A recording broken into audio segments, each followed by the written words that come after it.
आवाज़ें कभी दिल की बात सुनाती हैं, आवाज़ें कभी दर्द बयां करती हैं, आवाज़ें इस दुनिया से लेकर उस दुनिया तक ले जाती हैं, आवाज़ें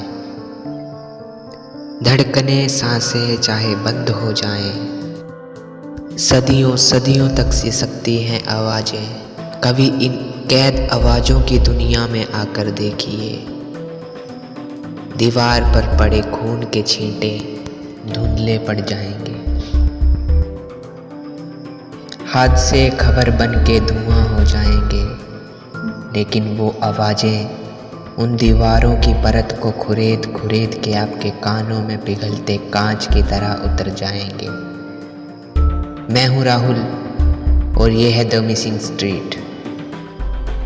ऐसे कई रास्ते कई मोड़ हैं जिनसे हम रोज गुजरते हैं। घर से ऑफिस जाना, दोस्तों के घर जाना, वही रास्तों से सालों का आना जाना।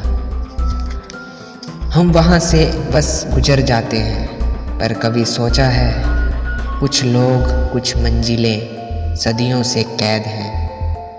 किस्से कहानियाँ बहुत सुनी होंगी आपने कि जो कॉर्नर पे पुरानी बिल्डिंग है वो हॉन्टेड है। आवाज़ें आती हैं कभी कभी वहाँ से किसी के रोने की, छटपटाने की। तड़फ तो होगी ना, सालों से यूं कोई कैद हो। तो आइए दोस्तों, सुनते हैं आज की कहानी। सूरत के रहने वाले जिग्नेश पिछले साल नवरात्र के दिनों में कार लेकर अपने दोस्त दीपक के साथ सूरत से जमुनानगर आ रहे थे। रात के 2 बजे होने के कारण रास्ता काफ़ी सुनसान था। गाड़ी 70 किलोमीटर की रफ्तार से दौड़ रही थी और गाड़ी में तेज म्यूजिक बज रहा था। तभी अचानक गाड़ी से करीब 100 मीटर की दूरी पर एक खूबसूरत औरत लिफ्ट मांगने का इशारा करते नजर आई।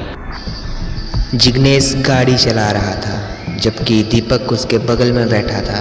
औरत को देखते ही जिग्नेश गाड़ी धीरे करने लगा। इस पर दीपक ने उसे टोका कि आजकल हाईवे पर इस तरह से गाड़ी रुकवाकर लूटपाट की जा रही है, इसलिए तुम गाड़ी मत रोकना। पर जिग्नेश नहीं माना। उसने औरत के बगल में जाकर गाड़ी रोक दी।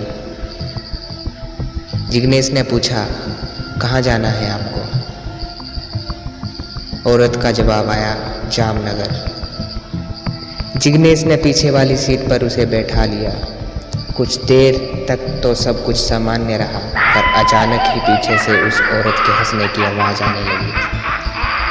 दीपक ने मुड़कर देखा तो उसके होश उड़ गए और उसकी चीख निकल पड़ी। वो औरत दरअसल एक चुड़ैल थी। उसने अपने लंबे लंबे बाल आगे की तरफ झुका रखे थे, जिनके बीच से उसकी चमकती हुई डरावनी आंखें दिखाई दे रही थी। उसके नाखून चाकू की तरह लंबे थे और शरीर पर भी बहुत सारे बाल थे। चीख सुनकर जिग्नेश ने फौरन ब्रेक लगा दी और गाड़ी खड़ी कर कूद कर भागने लगा। दीपक ने भी यही करना चाहा, लेकिन लाख कोशिश करने पर भी उसके साइड का दरवाज़ा नहीं खुला। कुछ देर बाद जब जिग्नेश कुछ गांव वालों को लेकर गाड़ी के पास पहुंचा तो वहां सिर्फ गाड़ी खड़ी थी।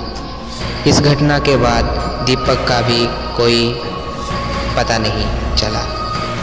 जिग्नेश भी कुछ दिनों बाद अचानक से बीमार पड़ा और उसकी मृत्यु हो गई। पुलिस तफ्तीश में पता चला कि उस इलाके में हर साल उसी दिन के आसपास इस तरह की एक घटना घटती है, जिसकी वजह आज तक कोई नहीं समझ पाया। तो दोस्तों, आपको हमारी ये कहानी कैसी लगी?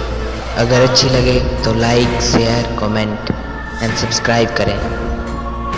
धन्यवाद।